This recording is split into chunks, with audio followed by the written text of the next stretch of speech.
What's up, everybody? So I am back from Denver and we have a lot to talk about. Before we get into the video, I just want to give a huge shout out to everybody who's subscribed to my channel. I got back to Denver. I got on my computer to record this video. I pull up YouTube Studio and I got the notification that I'm a partner now, which means that I can actually have super chats. I can do members. I need about 300 more subscribers and then I can start getting ad revenue, but that's beside the point. But what I want to say here is I've been requested by a couple of viewers to maybe set up a Discord for people who actually just want to talk about Star Wars, come hang out with me. So I will be making a Discord. I'll be posting it in my YouTube link and I'll put it in the description of this video. I've never made a public facing Discord, so it might be some growing pains there. I'm also going to launch the YouTube member thing that they give you. I don't know what perks I can offer that would be worth people donating to me. I do think what I'm going to do is maybe set up a section in the Discord for members only.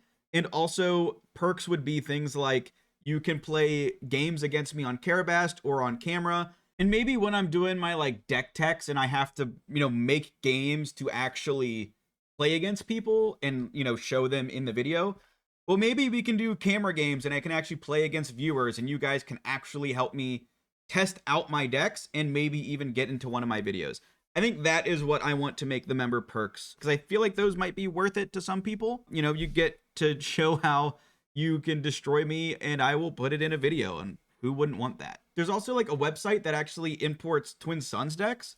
So maybe we can set up Twin Suns and Premier games with me and also a YouTube members only section of the Discord. I don't know if you guys have any other thoughts on what would be a good perk. Let me know. I don't really know how to do this well, but I want to ensure you that 95% of the money I make on YouTube, I'm going to try and put into the videos that I'm making this channel or tournaments for the community. And these tournaments aren't going to be standard Premier constructed. I have two ideas. Idea one is a Hearthstone domination style tournament. So if you don't know what that is, essentially you would bring 3 decks and you would have to win with all 3 of them. So it's technically best of 5, but you can only have 1 Django and 1 Tarkin Town throughout your 3 decks. Also, how I would make it is you can only ever have 3 of any card throughout your decks. So if you're running Django and you're running 3 Triple Dark Raids in Django, you can't also run Piet Yellow and run 3 Triple Darks in that. You only get 3 to pepper throughout all of your decks. The other tournament format would be Twin Suns formats.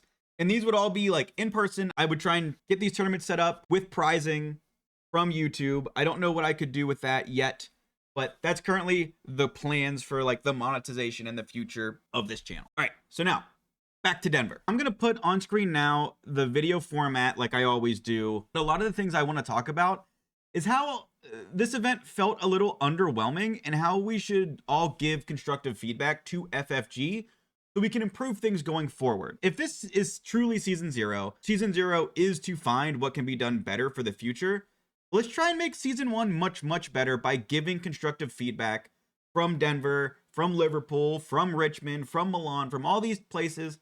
So that way season 1 is so much better than season 0. The first thing I want to do is I actually recorded a little prediction segment before I went to Denver. I'm going to insert that now, and then we're going to talk about my run and then the good and the bad that came out of Denver. So as you can see, I'm wearing the same clothes as my Legends of the Force first spoiler stuff. So that's my only proof here that it's before the event. I also have my phone. You can see that it says April 3rd. So I wanted to get my thoughts out there for the Denver sectional. This is going into my tournament report that I'm going to come back once I'm done with the Denver sectional. And this is my prediction of what I'm expecting to see in the meta. So we saw in the Battle for Atlanta and in Milan that Django was a significant portion of the event. And I do think Django is really good, and I think he's going to be about 20% of the meta. I don't think he's going to be as big of the meta as he was in Milan. I feel like Europe and Americans have different metas right now in this game. Kind of like what Tower Number 9 said. I feel like there was not a lot of people going for the Luke and Vader showcases in Europe. I feel like we're going to see a lot more people trying for Luke and Vaders in America, and especially in Denver. So I predict that Django is going to come down from 25% to maybe 20%. I think Han is going to go up. I think Sabine is going to go up. I think Quinlan is going to probably be the third most represented deck. If I had to predict, I think it's going to go Django, Han, Quinlan, and Sabine are going to be close.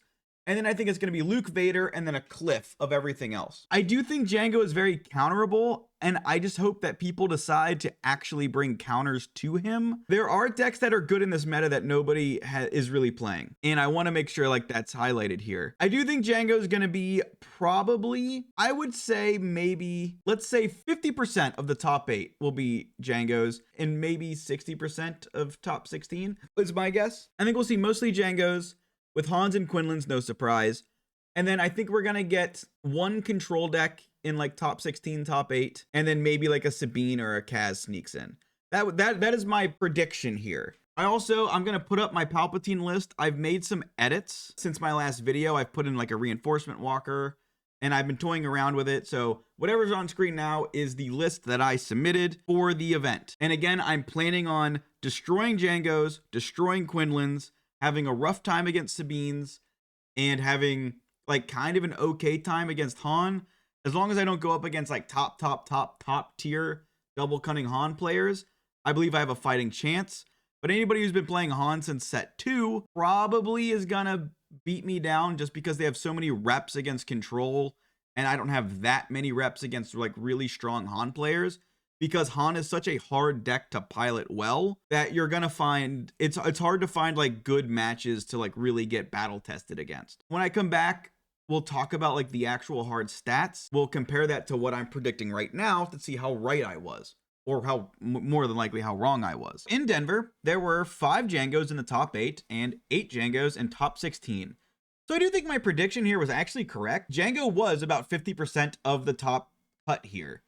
Also was told that there was around 20% of the overall starting pool was Django, which I also said in my prediction that it would come down from like the 25-28% that we saw the week before.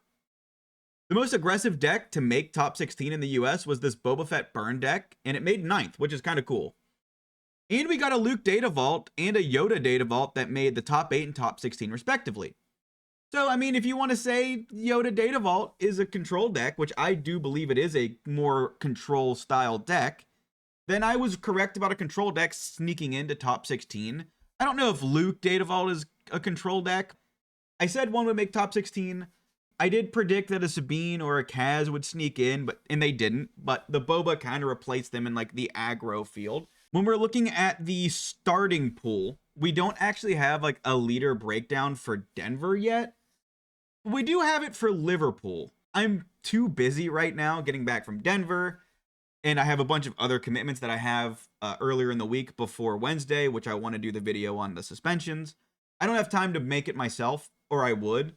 So I apologize for that, but let's look at Liverpool to see if I was right at all, maybe. In Liverpool, we see that Django was the #1 played leader at 18%, but then it went Quinlan, Piet, Boba jumped to Lightspeed, and then Palpatine, and then we had Sabine and Han 1, with Luke being about less than 4% of the meta. So I was actually wrong about like the initial composition of the tournament, but I'm going to consider myself right when we got to top 16. Let's talk about my run specifically in Denver. Game 1, I got paired against the Django Tarkentown, and I won 2-0. And my deck was perfect. It did exactly what I wanted it to do.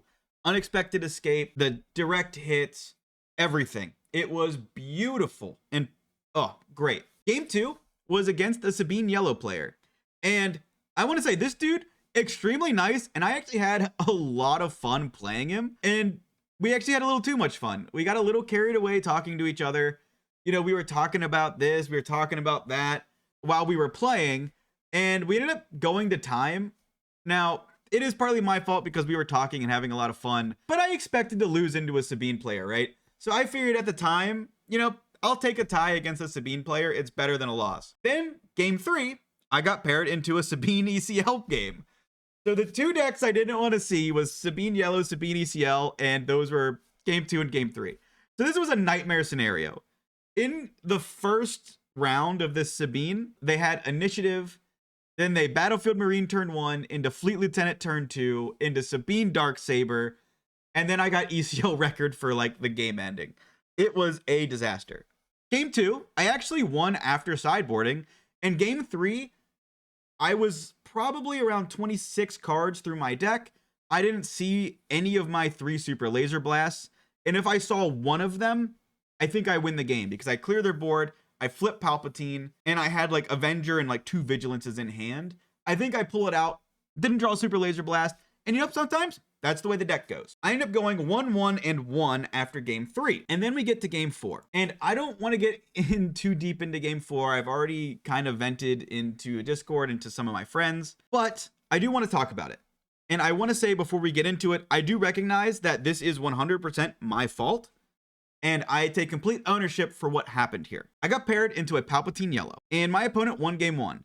Now, it also kind of felt like maybe he was just picking up the deck, but he won game 1. We had around 34 minutes left on the clock, which means that the game 1 took about 21 minutes, which isn't surprising for like effectively a control mirror. And then game 2 with just under 17 minutes. It was like 16, like 48 or something. I had a Relentless and Devastator on the board, and I had the initiative token. And then my opponent had 3 resources remaining, a battle droid, and 6 health left. And that was it. It took him 8 minutes to complete his turn. He Palpatined his battle droid, drew a card, and then played Poggle. He then was like checking his resources. He was checking his discard pile, checking his hand, saying things like, I wonder if I can Palps return anything in here to win me the game. And then, you know, he would check his smuggle cards, like, do I have a Bazine or something? I had to tell him, like, dude, you do realize that I have Relentless up. So no matter if you try to change of heart or anything, which you can't even afford, it fizzles with Relentless. And he was like, oh, well, I didn't realize that. And then he passed, going to the next turn with 6 minutes and 42 seconds left on the clock. And all of this was in front of a judge who I don't blame, because I could have looked at the judge and said, hey, can you do something about this? What really frustrates me here is the guy had absolutely 0 outs, and he knew that. But he basically chewed 8 minutes of the clock down, looks at the judge, stands up, and goes, yeah, we're just going to draw. And then he walks away. Again, I'm not going to get into that here. I'm not going to rehash it. But I ended up going 1-1-2. And I'm going to talk about this a little bit later.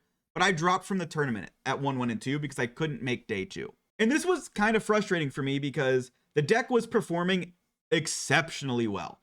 I felt like I was playing super well. After sideboarding, I was actually 2-1 into Sabine's, which was awesome. My first tie into Sabine was just because, again, we were having too much fun. Let's be honest, deck's not favored into Sabine, so I was happy with that tie. And to me, one of the most frustrating parts was the Sabine yellow match that I had. The guy was playing a little quick because he was under time. It was 7 resources. I've defeated Sabine. His board was clear. And I had like 25 damage on my base with a Vigilance in hand. So I do think I win the first Sabine match if we had the extra time.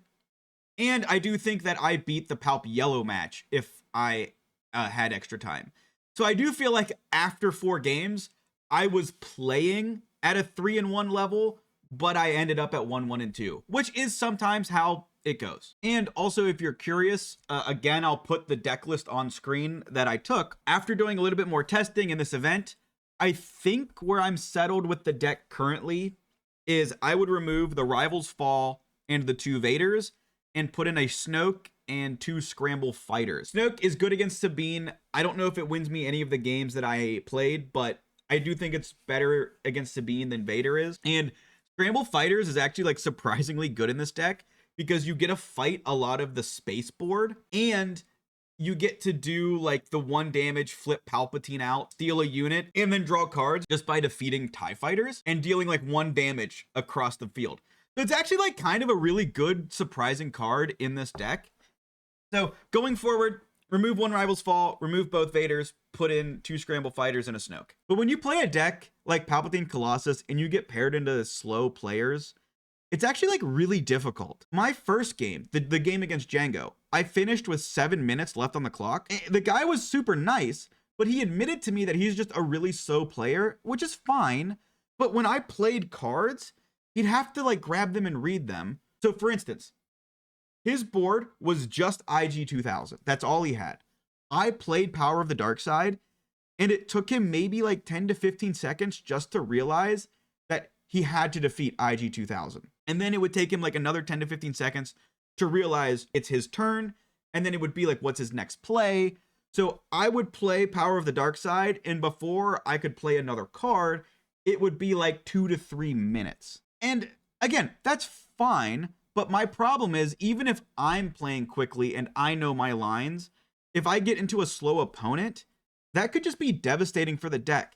If they get a win, then at best, sometimes, depending on how they play, I just have to draw them, which is frustrating. And there are times where even before the game begins, just based on your opponent and how knowledgeable they are at the game, you have to 2-0 them or you tie. And that goes back to me, all right? I'm the one who chose to bring the deck.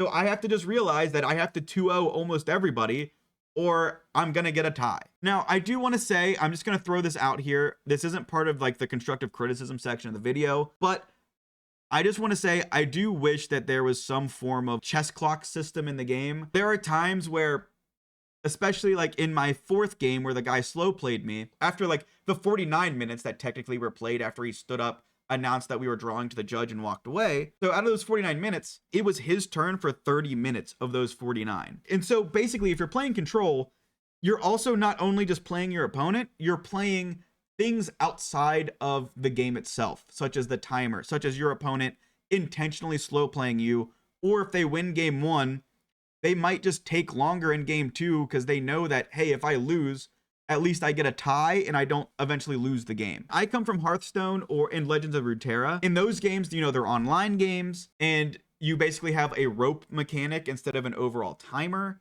So if you take too long on your turn, it essentially like counts you down. And if you completely miss your turn, then it just goes to your opponents and you forfeit whatever you were going to do, which is easy to do online, very hard to do in a physical trading card game.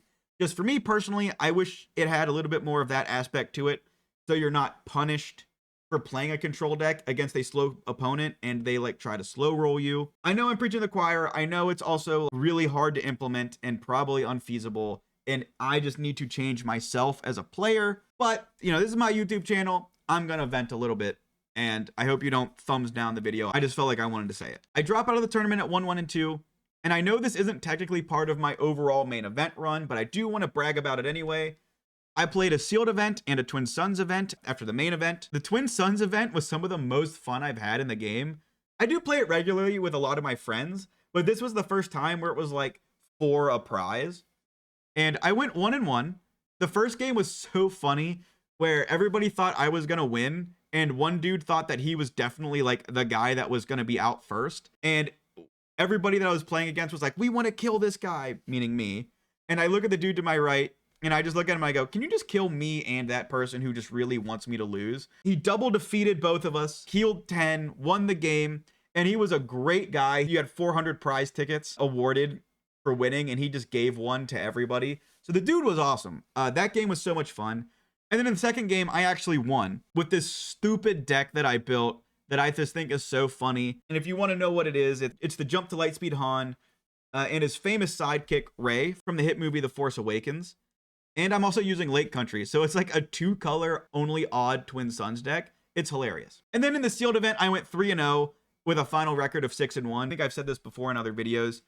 I feel like I'm really good at sealed because I'm a really good deck builder. I just don't have a lot of time to play the 500, 600 games that a lot of people do. So if we're all just building a deck live and we don't have a bunch of reps into it, I feel like I excel in that environment, pretty much over constructed. So before we get into constructive criticism, I want to talk about the good of the tournament, because I do think it's important to not only talk about what I didn't like and what could be improved, but what is good and should continue to be done well. The judges, all amazing. I actually loved all the judges. Even the judge that I talked about earlier, where they were sitting at my table watching the game that I got slow played, I blame me for that, for not speaking up to him. And they were an insanely nice person. I actually felt like you also had enough space for all your stuff, which I know at some events you feel like a little cramped. This event, I actually felt like I could put my deck box here. I had a spot for my deck, my discard, my tokens, everything, which is important. And then the Obi-Wan promo card was way better than the pictures make it look online.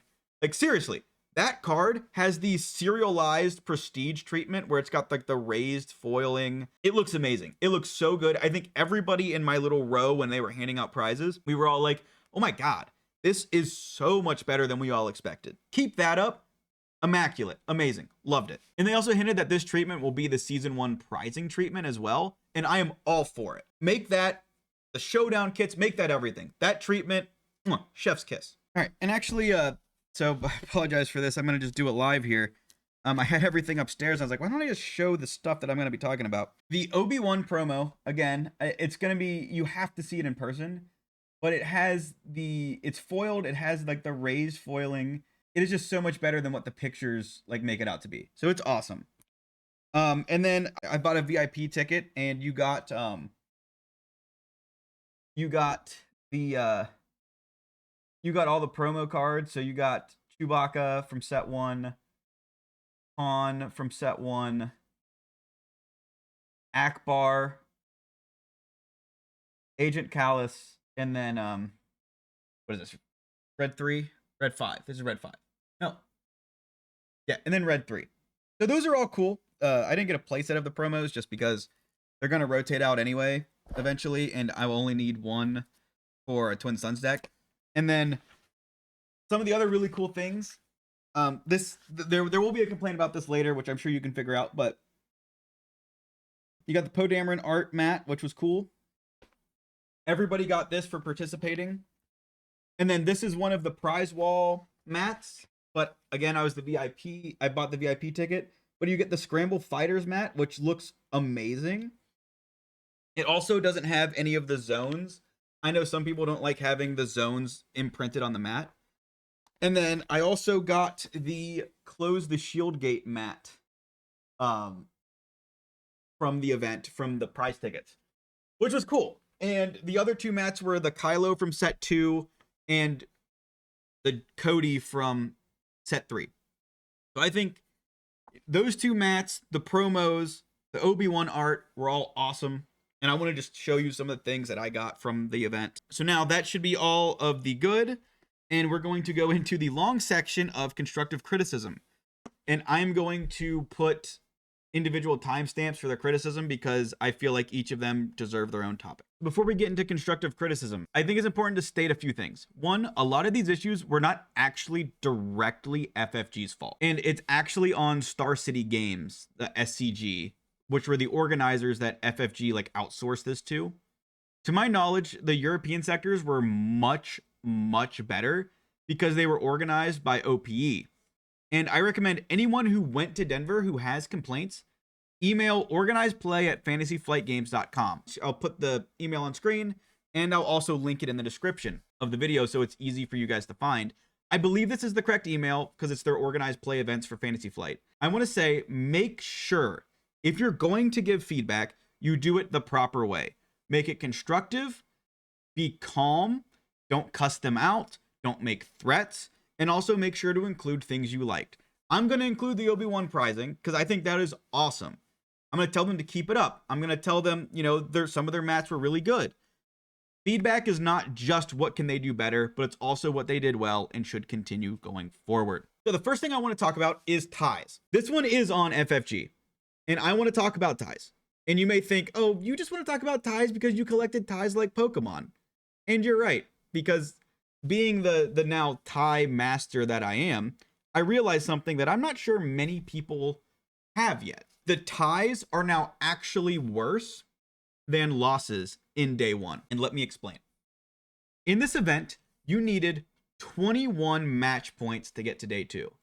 And in case you don't know, wins are worth 3, ties are worth 1, and losses are worth 0. There are essentially 2 different ways that you could get the 21 match points after the 9 rounds of day 1. Either you get at least 7 wins, or you get 6 wins and 3 ties and no losses. So if you get 6 wins, 1 loss, and 2 ties, that leaves you with 20 match points, which does not make the cut for day 2.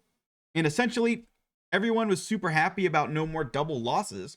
However, in this event, it was still kind of a double loss, but also worse in a way, because you actually have a stronger record than if you were to lose. And so you're going to be playing stronger players, but you don't actually get like the reward of having the extra win. So I'll explain how it works. So in hindsight, when I played against a Sabine Yellow player it actually would have been better for me if I conceded the game instead of tying.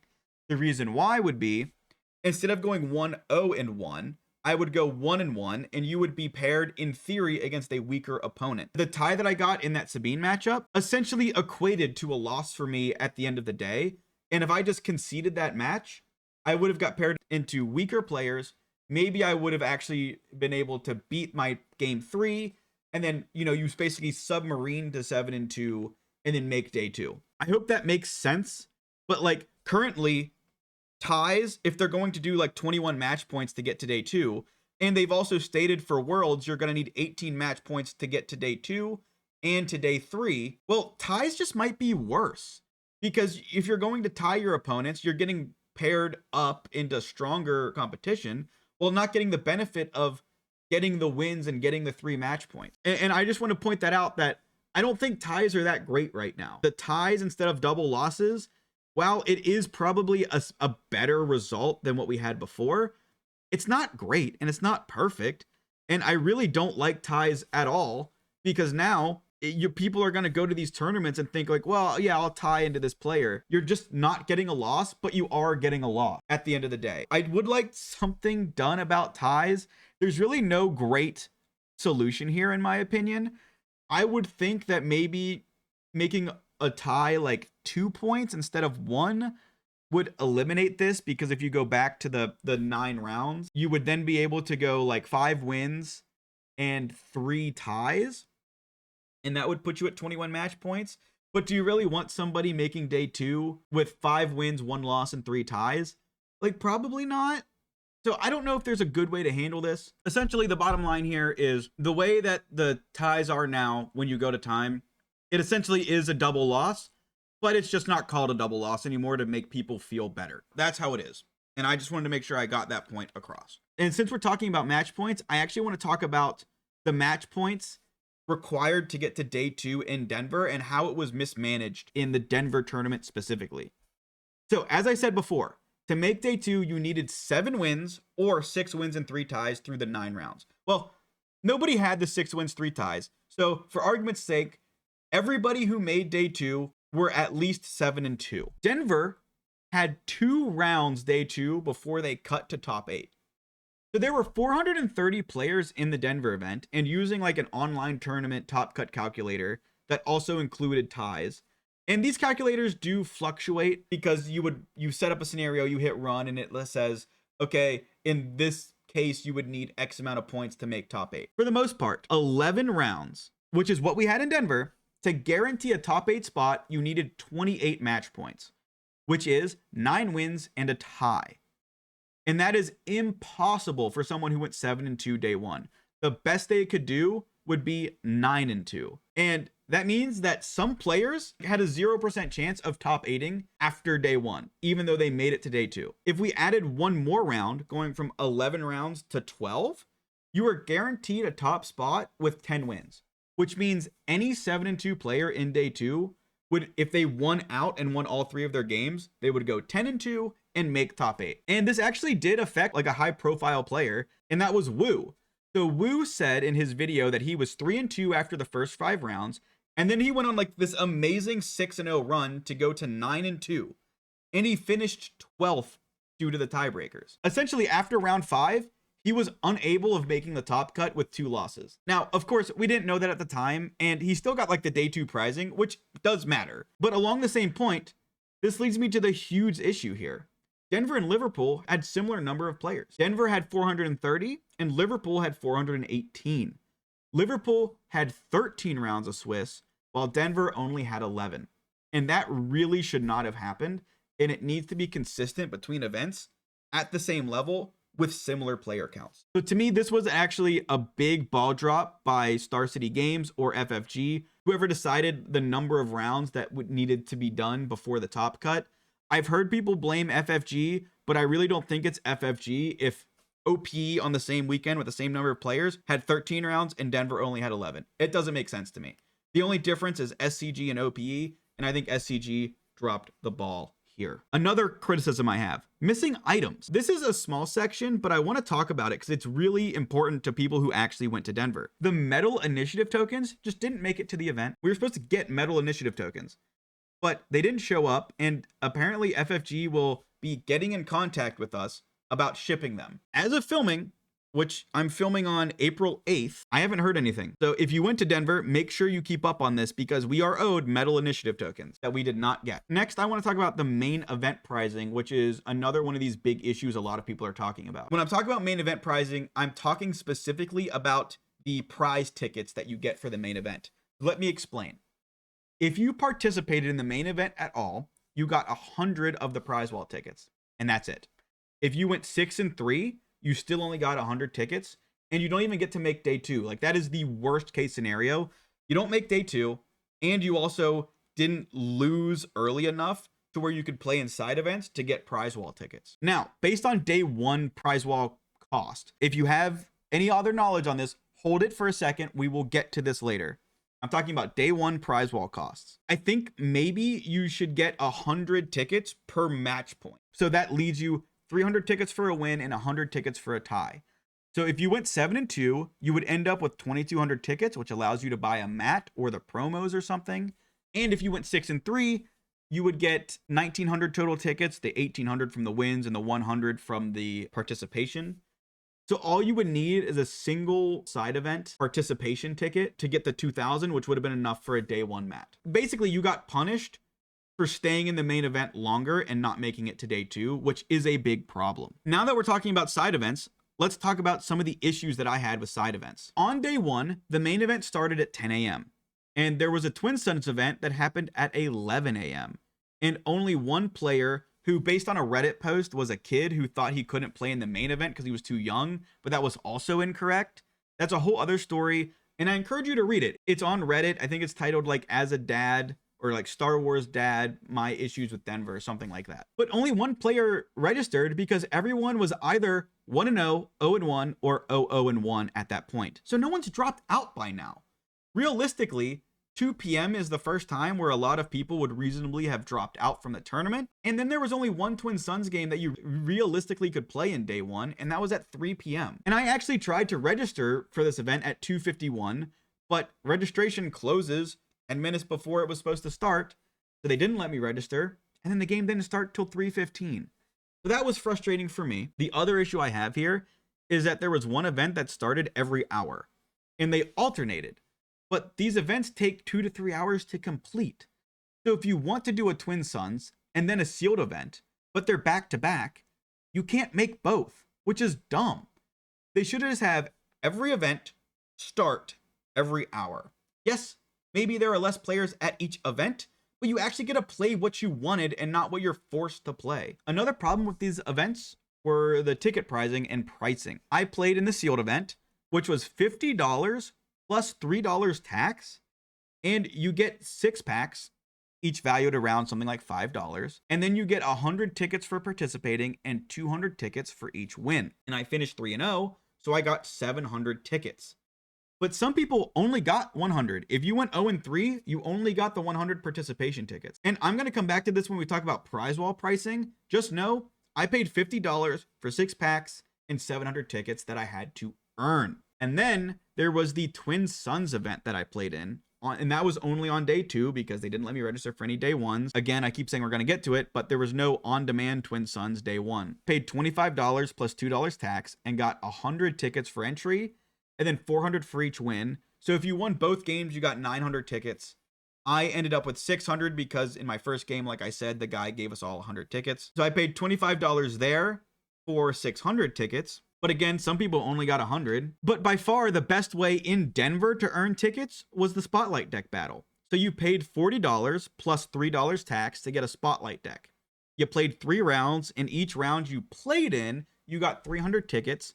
So you got to guarantee 900 tickets. I did register for this because I thought Twin Suns with 1 round and I could just play my Twin Suns game, go to the Spotlight battles, concede every game, get my tickets, get my prizes, leave, hang out with my family. But apparently that was not allowed. I got dropped by the staff. No tickets received, no refund. Now I want to talk about on-demand events. But there is a major issue here that is going to lead me into my next section, and that is inconsistent side events between Denver and Liverpool. Mainly is because SCG and OPE ran the event, not FFG themselves. But this inconsistency in pricing between the two is pretty bad. Denver, on Saturday, your on-demand was constructed and jump to lightspeed drafts, as well as the every hour rotating main event, which I'm going to put all of this on screen. And then Sunday, not only did you have the constructed, the jump to lightspeed draft, you also got Twin Suns, which wasn't for Saturday for some reason, but it is for Sunday. I don't know why that's the case, but it's frustrating for me specifically because I thought, well, if I lose out, maybe I can just play a bunch of Twin Suns games and just hang out with people. On day one for the constructed and draft, there were no participation tickets given. At least that's what I was told. I can't confirm it, but multiple people told me that was the case day one. The only tickets you got for these on-demand events were if you won them, and I think they were all single elimination. So you show up, you pay however much money it was to do your on-demand constructed, you lose game one, you don't get anything. You literally paid money to just get your butt kicked and then have to pay more money to sign up. You got nothing, and that's really bad. And if you won, you got 200 tickets. Let's talk about day two. Apparently, the Twin Suns on demand gave you 200 tickets for participation. But again, I can't confirm that, and I also don't know how much it costed. And I don't know if they eventually realized that not giving anybody participation tickets for the other on-demand stuff was good. So I don't know if they ever fixed that issue. But this all means that you couldn't really grind out tickets with your friends and having fun doing so. You basically had to do one of the main events that you really didn't even want to play. There were people that were literally just paying the $40, signing up for the Spotlight deck battle, conceding every game, and then leaving. I just couldn't do it because I was playing the Twin Suns game and they wouldn't let me do both at the same time. So let's compare this to Liverpool, which I didn't go to, but I have their website and what they claimed they were going to do. So if anybody watching went to Liverpool, please confirm or deny this. I'll pin your comment because it's important that we get this right. Liverpool had the Premium Cup, which was another mini tournament that occurred 3 times throughout the weekend, where you could get an insane amount of prize wall tickets and the promo card. But more importantly, the on-demand side events were constructed, Twin Suns, jump to lightspeed drafts, or chaos drafts, which are 3 random packs from any set, which is so cool. And then they also had premium chaos drafts, which for €40, I think that's €40, I could be dumb, I'm an American, you got a Carbonite pack and then 2 random packs of any set, which is cool. And all of these events also had participation tickets. These events also, to me, seem much more fun and well run than Denver's. I'm actually, again, pretty jealous. But to be fair, it does seem like the tickets for each event is significantly less if you do well. Let's compare the sealed events here. So the sealed event in Liverpool, which was a draft, you would have only gotten 500 tickets for going 3-0, and I got 700 for going 3-0. So they did get a little bit less in the total tickets. The event structure was so much better. Everything was on demand. You didn't have to wait every hour on the hour. You could just sign up for all of these events and people would just get together and do them. And to me, I would just happily play more events if they were more fun. I would be premium chaos drafting like nobody's business if we had that in Denver, which we didn't. We talked about getting tickets. How about we talk about prize cost? And then a big serious issue that happened in Denver that to me is scamming behavior. I'm not even gonna call it borderline, which is what I have written in the script. It is a scam. What SCG did was legitimately scamming people, in my opinion. I'm gonna show pictures of the prize wall that I actually stole from, I think the user Dubane on Reddit. He posted the Denver prize wall. And this was day one prizing. So you could buy packs. The Spark of Rebellion packs were 200 tickets. Twilight, Shadows, and Jump to Lightspeed packs were all 100 tickets. Carbonite packs were 500 tickets.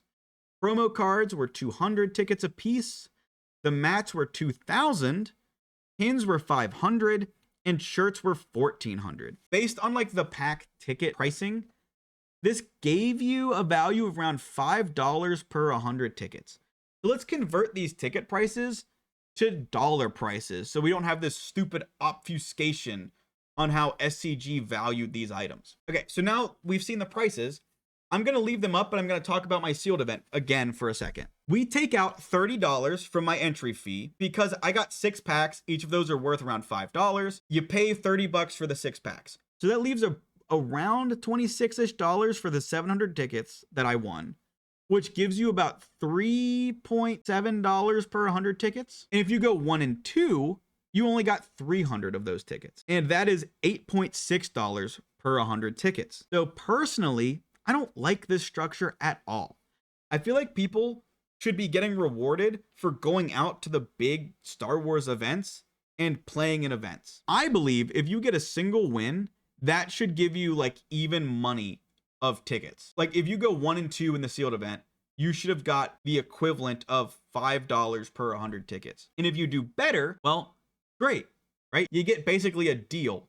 But if you do bad, you still don't want them to feel bad. You want the people to feel like, oh, well, yeah, I went 1 and 2.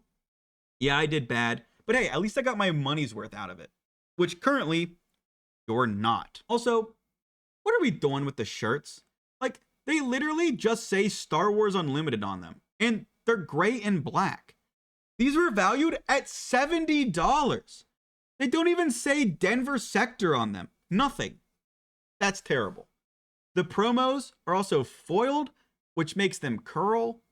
The pins are valued at $25 a piece. And the bottom pins, you literally can't even read.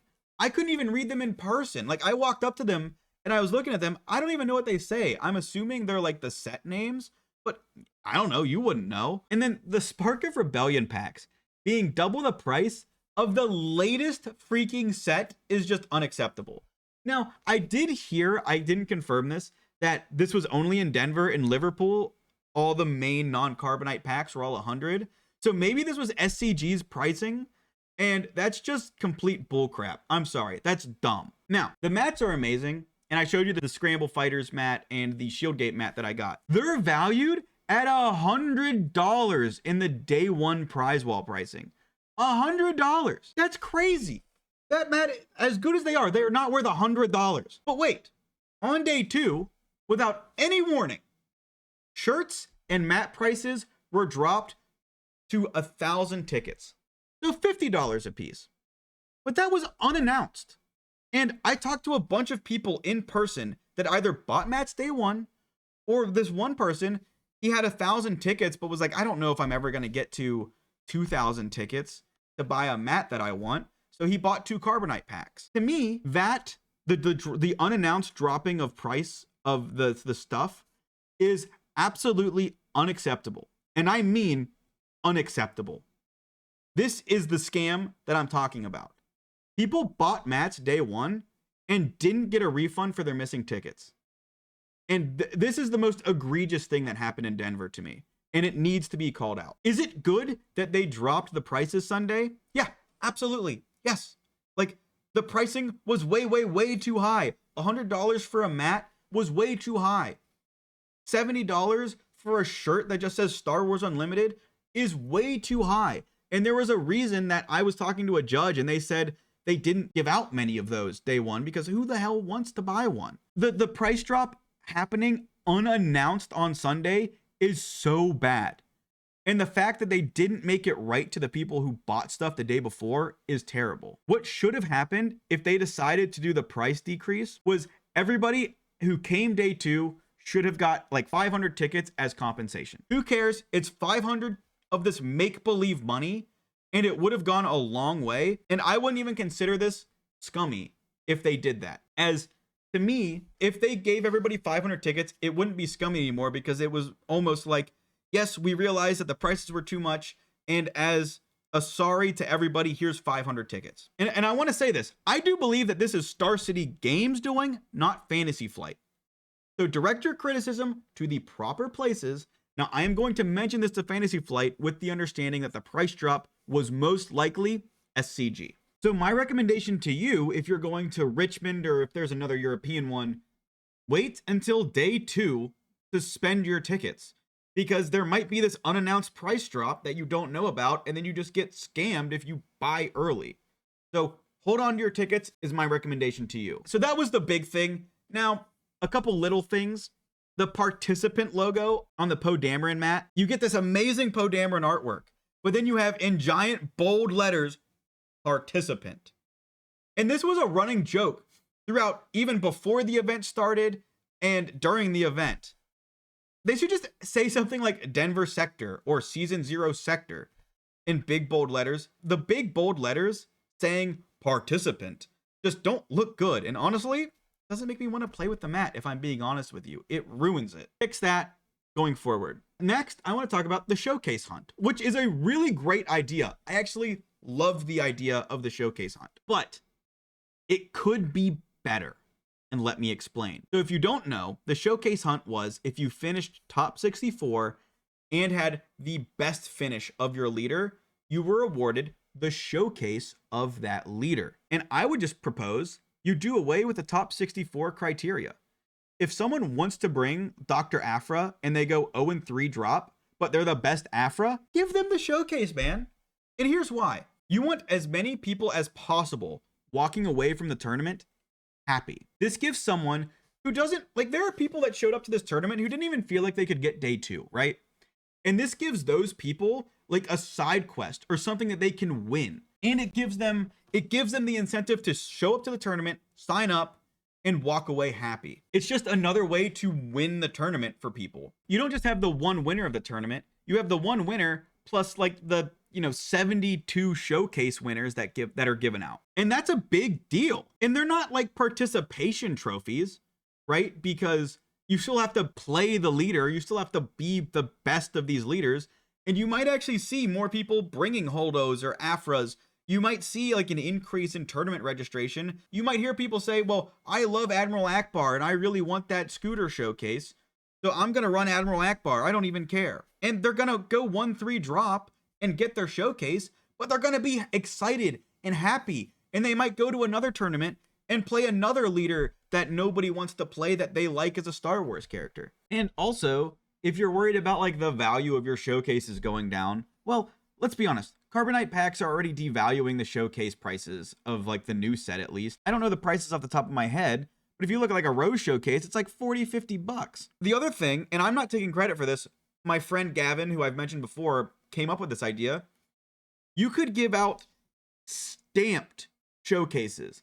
So these are special showcases with the like sector emblem foil embossed stamped onto them.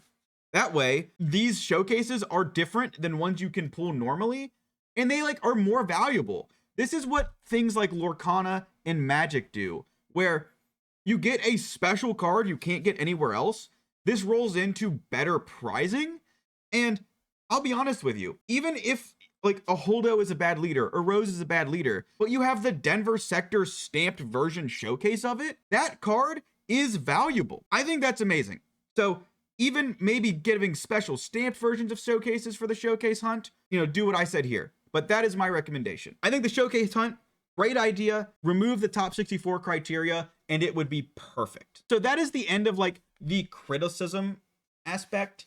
This video is going to go out before the suspensions on April 9th. I just want to talk about quickly the suspension discussion. I think personally, Django is fine without Triple Dark Raid. And I think Triple Dark Raid is really powerful and should just be suspended. Or how Yu-Gi-Oh does it, you just limit copies in a deck, right? Make Triple Dark Raid a 1 copy in a deck. However, if FFG leaves Django unbanned and bans Triple Dark Raid, they run the risk of Django still being a tier 1 deck and people will just riot, right?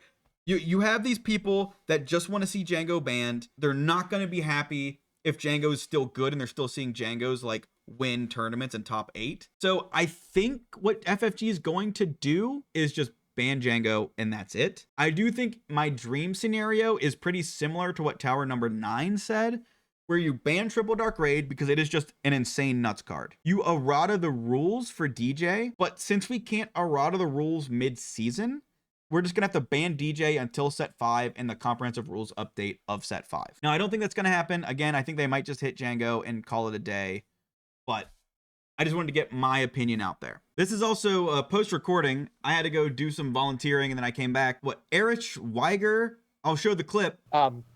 I will tell you, I've been clear to say that there is a suspension announcement coming tomorrow. Was on the Judge Program Twitch channel, and he said that he is cleared to say that there will be a suspension tomorrow. We don't know what it is. There's been some theories. I know somebody said like, oh yeah, it's some leader is overpowered. We don't know exactly what's going to be hit, but we do know there is a suspension that will shake up the meta come tomorrow. We don't know, and so that's exciting news. We're going to get some kind of change. I'm really excited because as a deck builder, this means that I can start deck building for a new meta, new counters, new good decks, new bad decks, new great cards, new bad cards. Like, let's get into it. I'm super excited. My final thoughts. Overall, I'm going to give this event a 6 out of 10, which is above average. It could have been much worse, but it also could have been much better. Now, these ratings aren't IGN ratings, right? A 6 out of 10 is truly an above average score. Now, I want to say my score is definitely influenced by the fact that my sister actually lives 8 minutes from the convention center where this was held. And my family actually decided to turn this into like a little mini vacation. So I didn't actually pay for my plane ticket and I didn't pay for lodging. And if I had to pay for housing and a plane ticket, which would have run me, I don't know, maybe $800 more, I would probably be a little bit harsher on the tournament. So for the majority of players who that was the case for, I would not fault you if you think this was a 4 out of 10 event. And with that, that is my entire after action report for Denver. And please, if you're going to send your feedback to FFG, make sure it's constructive, no swearing, no threats, tell them what they did well, and make sure it's constructive. So that's all I have for you today. Check the link. I might have put a Discord link in the description. Thank you guys so much for watching. Thank you for getting me to YouTube partner in like a little over a month of doing this. It means so much, and I didn't even think this was going to happen. You guys are all awesome. Have a wonderful day, and I will see you all tomorrow, whatever comes out of the meta update that we're going to see later today.